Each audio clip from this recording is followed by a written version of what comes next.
Mom Training Podcast with Diana Ballard. So I've recently been asked to participate in a summit called Parents Who Know. And it's absolutely free if you join. There's 30 experts that are talking about how to make parenting easier. So if you've ever felt discouraged as a parent or wondered what if you're doing even matters, then you need to come check out the Parents Who Know Summit. Come sign up. It's completely free. It's this week, the 16th through 18th of September.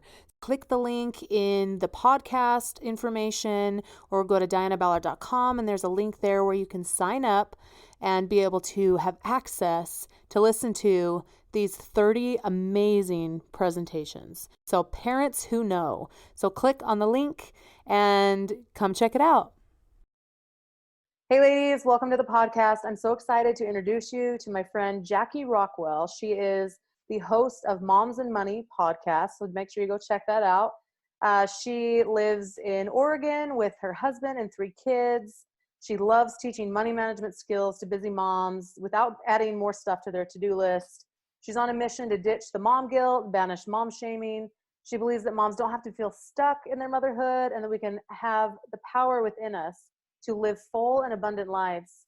And learn how to manage our personal finances is a huge part of, living the life that we want. So, hey, Jackie, welcome to the podcast today. Hi, Diana. Thanks so much for having me. I'm super excited to be here. Yeah. So tell me, how did you get started with this? How did you get motivated to start budgeting? Yeah, so it's kind of funny because I've been into finances since I was 18. I opened up a retirement account really early and learned how to take care of my credit. My mom taught me all of those good things, but then I never really got into the month to month budgeting because I thought it sounded like a lot of work and I didn't want to do that. But then when I was looking at some of our student loans, when my husband and I were not first, but we had our student loans, we were out of school and we had been paying them off for maybe a couple years. And I was looking at them and I was like, oh, one of these is never going to be paid off at the rate that we're paying on it. And that's not okay. I have a big problem with that. Right. I talked to my husband about it and he was like, oh yeah, I figured we'd always just be in debt. And I was like, what? I'm not okay with that. So that's what motivated me. I knew at that point that something had to give. Right. And so that's when I started looking at budgeting and what it would look like for us to get on a budget. And soon after that, we created our first budget, but it was very painful for us to have this conversation about our money because we weren't in a good financial place. And so that was really hard. But then we went ahead and did it. And it was a really tight budget, but we made it through the month. And then the next month, we wanted to do some fun things. We had this wedding, out of state wedding, and family to go visit. And so we just threw the budget out the window and went and did all this fun stuff. And we didn't get back to budgeting for a year and a half after that. So, yeah. So, the reason we started doing that budget was because again, we were just not in a good financial place and knew that we needed to do something. And so, so then it was time for us to look at our money again. And that time it stuck. So that was a lot better. So what's the difference between then and now? What kind of results do you have now? Yeah. So you mean between when it didn't work, when we didn't? Yeah. So when you were stressed with money, things didn't work, over to being able to, what do you enjoy now because you've budgeted? Yeah. Yeah. So the benefit of budgeting month after month is that you have these processes in place. And so now my budget is really easy and it doesn't require me and my husband to sit down and get really upset and one of us wind up crying, usually me, and it's not an upsetting process. In fact, now when we budget, I usually do it myself, but when we do budget together still, like if something changes in our, when coronavirus hit, we budgeted together to like talk about how we wanted to shift things around. But now it's so much easier because we figured out our budget. So when we first created a budget, we were using like these numbers that didn't really make sense.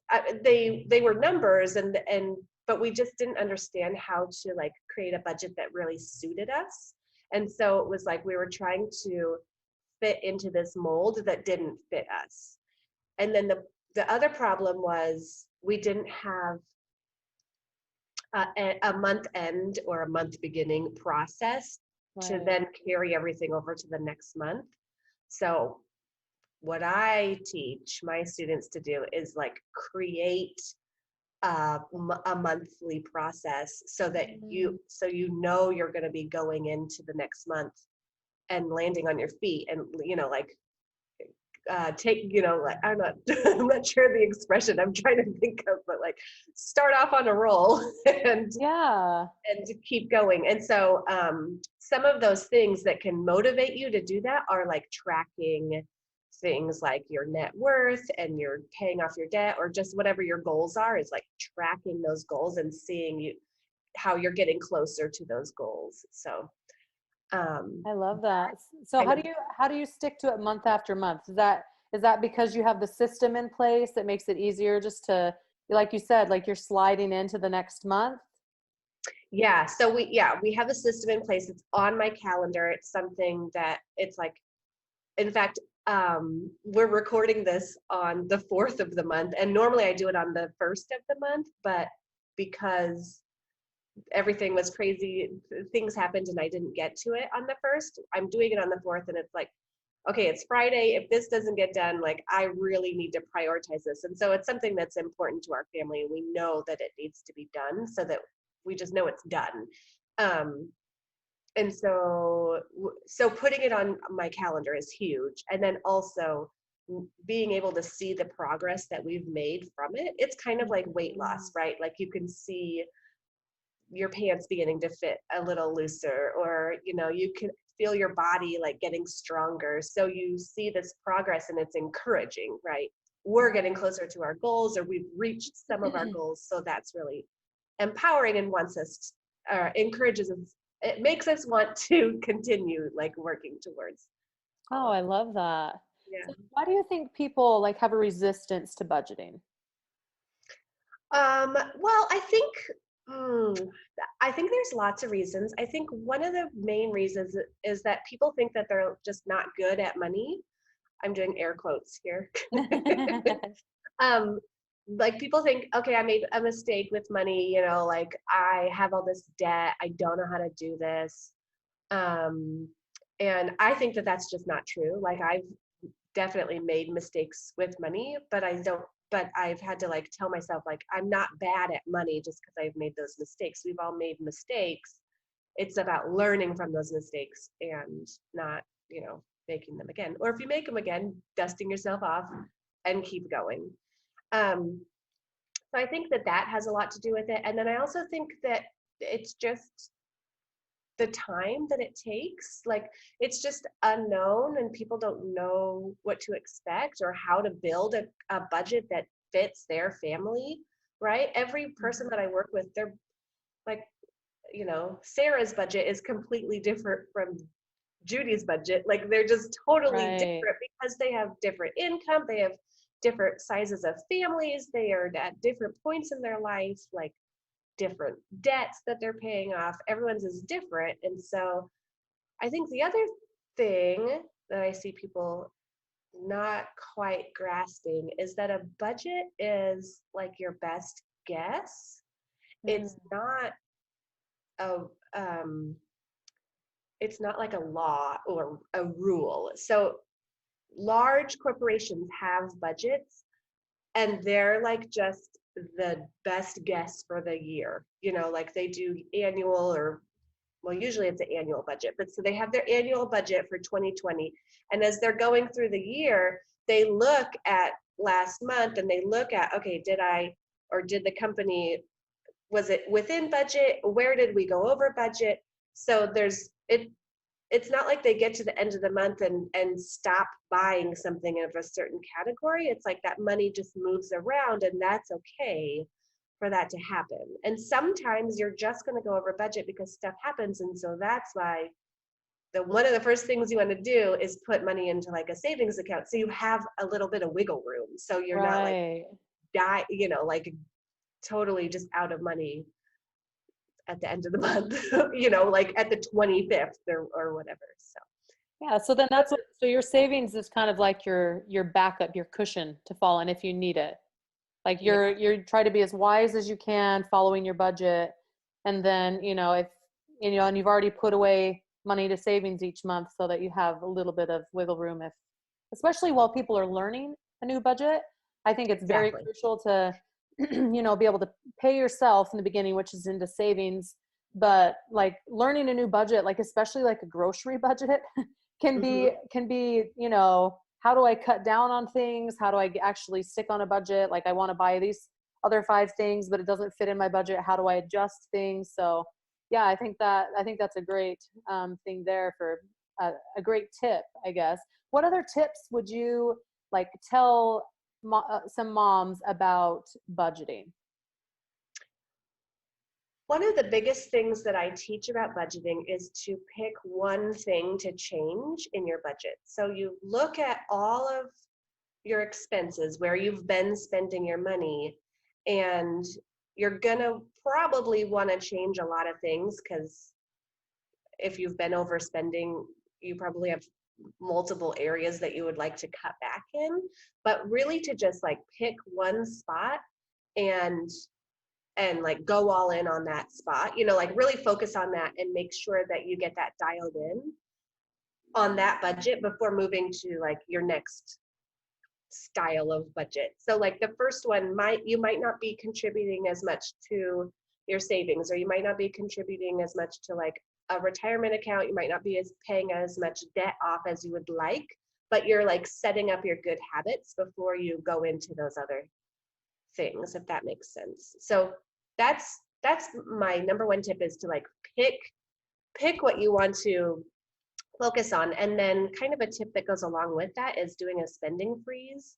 So you can think about, how can I really like cut back in this one area? So for example, in groceries, it's not in groceries, it's in restaurants, but we do a challenge at Motherhood Inspired every year, or twice a year, in April and October, for a week where you don't spend any money at restaurants, and so like any money on any food other than groceries. And so you really cut back on those grocery or the dining out, and you spend a little bit more in groceries because you're like making your own food, but everyone knows that dining out costs a lot more than making your own food. Totally. So overall, you're saving money. So you can do a spending freeze on certain areas, and then it's temporary, and it doesn't feel like you're going to be doing it forever.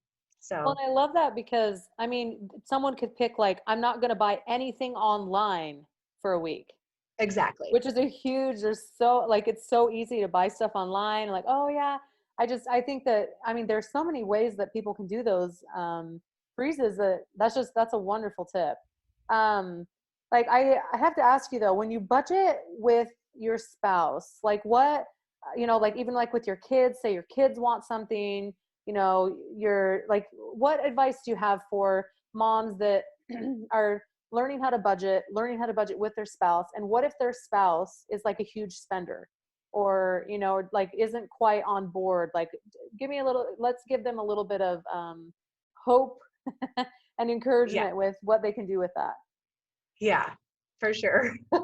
This is a big challenge that I get to ask this question a lot, because um, typically one person is ready to make a change before the other person is, um, in lots of ways of marriage, but a lot of times with money, that is also true. And so because I work with moms, I'm usually talking to a woman who is ready to do some budgeting and their husband's not quite there. And maybe he's just an overspender, or maybe he just doesn't want to like commit to doing the budget. Like whatever it is, there needs to be some compromise so that they can work together, right? So the first thing that you have to realize is that you're going to have a hard conversation, and there's just no way around that. So coming up with reasons, or like thinking about a few things before you go into this conversation, will be very beneficial for you. So I would suggest thinking about what long-term goals you have, long-term or short-term. You could have both, because a lot of times your partner is also going to have goals, and so by setting these goals together, or at least telling them about your goals, that's motivation to want to work towards that. So whether it's a long-term goal or a short-term goal, you like have something together that you're wanting to do. And the other thing that this really helps with is getting your partner to like be a little bit compassionate, right? So this is something that I want, and I need you to support me in like this change that I want to make in our family. So I'm willing to, fill the numbers out on the spreadsheet and look at this, but I really need you to like be at the computer with me for the first couple of months. And look, this is our goal. And so here we are here, and this is where we want to get. And let's work on this together. And then with the kids, it's a little bit different. A lot of times if they're young, they're not really going to notice. But I do encourage you to like start talking to your kids about money. But then if your kids are older, you can like just teach them about what you're doing. So our kids are 7 and 10, and they know that we have this much money for groceries every month, and we have this much money to pay for our mortgage every month. And they're like, their minds are blown when they hear like, what, you spent that many thousands of dollars on our house, like just like these wild numbers that they don't even realize. And it's like, yeah, because this is where we all live. And so we want to, we pay a lot of money to have a house and to, heat it and all of these things. And so this is how much money we're paying for groceries. And, we want to pay for these things, but that means that we can't always pay for like extra video games or, stuff like that. So it's about teaching them to prioritize and just getting them in the conversation a little bit. Well, because I think there's a lot of people that are struggling with finances right now because their parents never talked to them about it. Right. So people not hearing anything about finances and realizing like that the world does cost money to do things, like to live and have a nice house, and we can't always get to that place without working hard and all that kind of stuff. I think that's great to talk to your kids about that. So you have a course about money. So tell me about that. Yes. It's called Financial Confidence Bootcamp. And in it, I use what I created called the Abundant Money Method. And so there's 3 steps to this method. And the first step is called setting your direction. So it's all about creating your goals and figuring out what you want. And so, like I said, like that's really important to do with your partner so that you guys have an idea of what you're working towards and what the other person wants. Like, do you want to be out of debt? Do you want to pay off the house? Do you want to buy a house? Wherever you're at in your finances. And then the second part is creating your budget. So it's about taking these big goals and like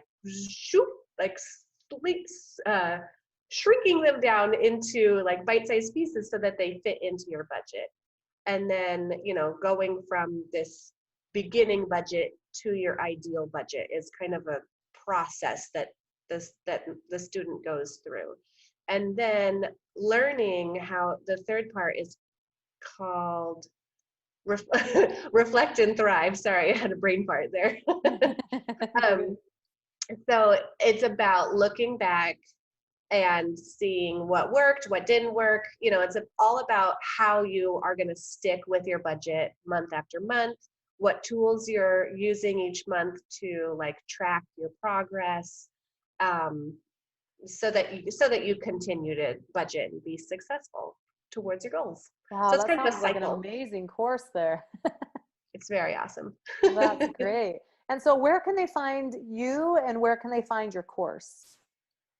Yes. So I am at JackieRockwell.com. And then on Instagram is kind of where I hang out the most, and it's at motherhood.inspired. So those are two good places to find me. And then as a as a jumping off point, I have something that I use every month before I really get into my budgeting, and it's called the monthly expense tracker. So it's where I keep track of all my bills and just everything that needs to be paid that I have to pay, and if I don't, I'm going to have a problem.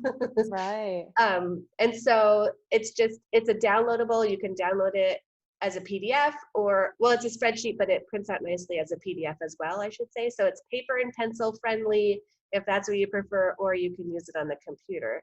And it's at JackieRockwell.com/tracker, and it's free. And so if you're really looking for like, where do I start with all of this, that's a really good place to get started. Wow, what an amazing resource. I love that.